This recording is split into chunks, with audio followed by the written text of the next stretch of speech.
हर हर महादेव। दोस्तों, स्वागत है आप सभी का एक बार फिर से।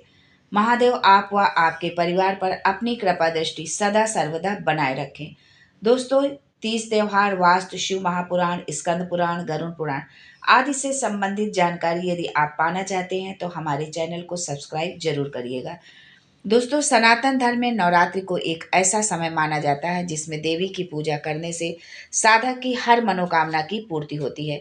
हिंदू मान्यताओं के अनुसार मुख्य रूप से साल भर में दो बार नवरात्रि मनाई जाती हैं, एक चैत्र नवरात्रि और एक शारदीय नवरात्रि। इस वर्ष चैत्र नवरात्रि 9 अप्रैल मंगलवार से शुरू हो रही है।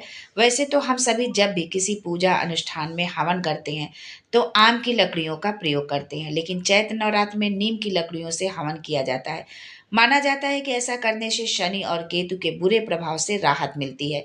इसके साथ ही नीम की पत्तियों को यदि आप अपने पूजन में शामिल करते हैं तो इससे माँ अति प्रसन्न होती है। यदि नवरात्रि में नीम की सूखी लकड़ियों और पत्तियों से आप हवन करते हैं तो माता अति प्रसन्न होती है और आपके सभी मनोरथ पूर्ण करती है।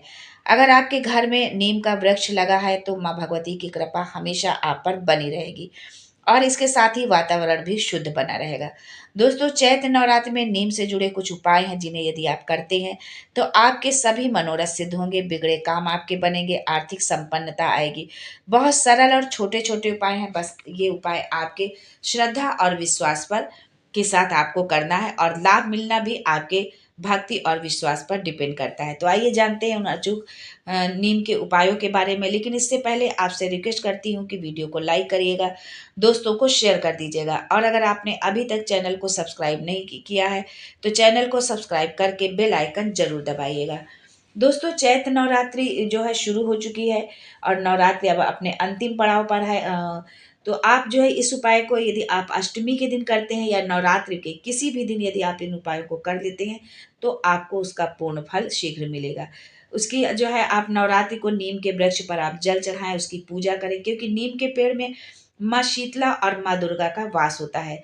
चैत्र से आषाढ़ तक माँ शीतला जागृत अवस्था में नीम के पेड़ पर ही वास करती हैं। इसलिए जो भी हम पूजा अर्चना करते हैं माता उसे सीधे स्वीकार करती हैं। जल में जो है आपको लाल पुष्प डालना, अक्षत डालना और कुछ मीठा, 2 लौंग डालनी है। लौंग आपकी साबुत होनी चाहिए, फूल और डंडी पूरी होनी चाहिए। इसके साथ ही वृक्ष के समक्ष चमेली के तेल का आप दिया जलाएं। ऐसा करने से आपको रोगों से मुक्ति मिलेगी, धन संपदा के भंडार भरेंगे। इसके अलावा हनुमान जी की भी कृपा आप पर बरसेगी। नीम के वृक्ष के पूजन से माँ दुर्गा के 9 रूपों का आप पर कृपा बरसेगी। माँ जिस पर दयालु हो जाती हैं उसके तो भाग्य ही खुल जाते हैं।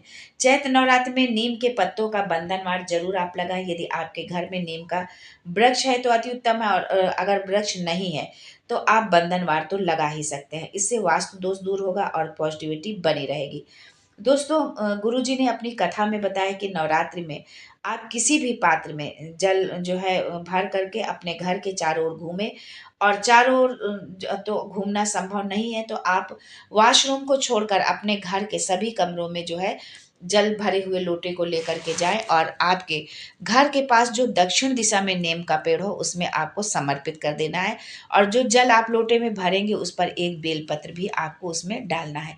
यदि आपके घर में कोई ऐसा है जो लंबे समय से बीमार चल रहा है, दवा खत्म ही नहीं हो रही है, तो आपको उसका स्मरण करते हुए जल को नीम के पेड़ पर समर्पित करना है। मान लीजिए दक्षिण दिशा में नहीं है तो कोई पेड़ नहीं है तो जो भी जहाँ भी जिस दिशा में हो आपको वो जल आपको समर्पित करना है। दक्षिण दिशा में 9 दिन तक माँ नीम के पेड़ पर विराजती हैं और यदि दक्षिण दिशा में कोई पेड़ नहीं है तो जहाँ भी हो वहां पर आप उस जल को समर्पित कर दें। 9 दिनों में अगर आपने एक भी दिन इस उपाय को आपने कर लिया तो आपके घर से बीमारी तो हमेशा के लिए समाप्त हो जाएगी। दोस्तों, नीम की लकड़ियों से हवन के पीछे एक कथा भी है कि प्राचीन समय में कोलाहल नाम के दैत्य के प्रभाव से परेशान सभी देवताओं ने नीम के पेड़ की शरण ली थी। उन देवताओं के सारे गुण नीम के पेड़ में आ गए थे। भगवान सूर्य भी कोलाहल दैत्य से पीड़ित थे, इसलिए सूर्यदेव की जो है सारी शक्तियां और उनके सारे गुण जो है नीम के पेड़ में समाहित हो गए। नवरात्रि में नीम की पत्तियों का विशेष महत्व होता है। नवरात्रि में अष्टमी के दिन नीम की लकड़ियों से हवन करने का विधान है। इससे शत्रु बाधा दूर होती है, वायु जनित रोग, स्वास्थ्य संबंधी तकलीफें दूर होती हैं। प्रतिदिन शुद्ध भाव से स्नान ध्यान कर जातक नीम की पत्तियों की माला यदि भगवती को अर्पित करता है तो माँ दुर्गा प्रसन्न होती है। अष्टमी के दिन नीम की पत्तियों की माला चढ़ाने पर बच्चों के स्वास्थ्य की रक्षा होती है। दोस्तों, नीम के पेड़ का हिंदू धर्म में हर रूप से महत्व है। पूजा पाठ के लिए हो या पूजा पाठ के सामग्री के तौर पर किया जाता है। नीम के पेड़ का, उनकी पत्तियों का और उनकी लकड़ियों का प्रयोग किया जाता है। नीम का पेड़ हर रूप में महत्वपूर्ण है। नीम के पेड़ में साक्षात देवी दुर्गा का वास माना गया है। इसके अलावा नीम के पेड़ में शीतला माता भी वास करती हैं। शीतला माता दुर्गा माँ का ही एक स्वरूप है। शीतला माता को शुद्धता और रोग मुक्ति की देवी माना गया है। देश भर में शीतला अष्टमी या बसौड़ा का पर्व भी मनाया जाता है।